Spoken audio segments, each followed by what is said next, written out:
अक्सर हम अकेलेपन और एकांत को एक ही समझते हैं, पर ओशो के अनुसार अकेलापन और एकांत दो अलग अलग अवस्थाएं हैं। उन्होंने इन दोनों में गहरा अंतर बताया है। यह समझाया है कि अकेलापन नकारात्मक होता है जबकि एकांत सकारात्मक होता है।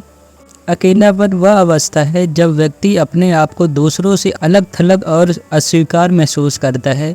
इस अवस्था में व्यक्ति खुद को अधूरा और असहाय समझता है। ओशो के अनुसार अकेलापन एक मानसिक स्थिति है जिसमें व्यक्ति को लगता है कि उसे कोई समझता नहीं है, कोई उसके साथ नहीं है, वह भीड़ में भी अकेला महसूस करता है।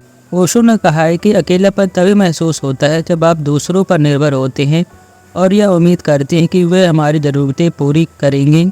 जब वह उम्मीद पूरी नहीं होती तो हम अंदर से खाली महसूस करते हैं। अकेलापन केवल इसलिए होता है क्योंकि आप खुद के साथ सहज नहीं हैं। आप अपने आप से भाग रहे होते हैं और दूसरे लोगों से इस खालीपन को भरने की उम्मीद करते हैं।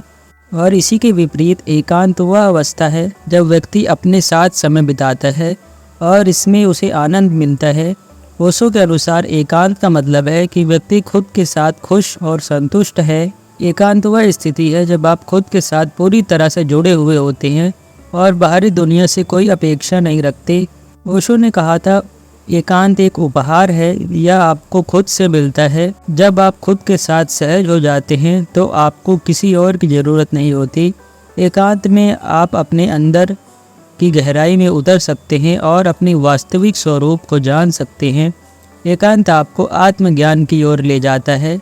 अकेलापन एक बीमार अवस्था है और एकांत एक स्वस्थ अवस्था है।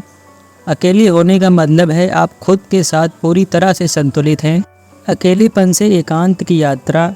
ओशो ने कहा कि जब हम अकेले होने से डरते हैं तो हमेशा दूसरों की संगति में रहना चाहते हैं, चाहे वो हमें सुखी बनाए या नहीं। हम रिश्तों, मित्रता और समाज में खुद को खो देते हैं ताकि अकेलेपन का सामना न करना पड़े। लेकिन ओशो के अनुसार हमें अपने अंदर की शांति और संतुलन को प्राप्त करने के लिए अकेलेपन को स्वीकार करना चाहिए और उसे एकांत में बदलने की कला सीखनी चाहिए। उन्होंने कहा, जब आप अकेले होते हैं तो खुद को जानने का समय होता है। एकांत में आप ध्यान, साक्षी भाव और आत्म जागरूकता के माध्यम से खुद को खोज सकते हैं। अकेलेपन को स्वीकार करने का तरीका। अकेलेपन से भागने की बजाय उसे स्वीकार करना चाहिए। यह एक अवसर है जिसमें आप अपने भीतर की दुनिया से जुड़ सकते हैं।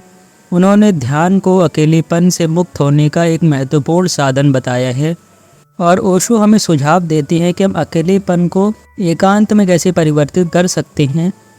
इसके लिए वह कहते हैं, ध्यान के माध्यम से आप अपनी अंदर की आवाज़ को सुन सकते हैं और आत्म स्वीकृति को प्राप्त कर सकते हैं।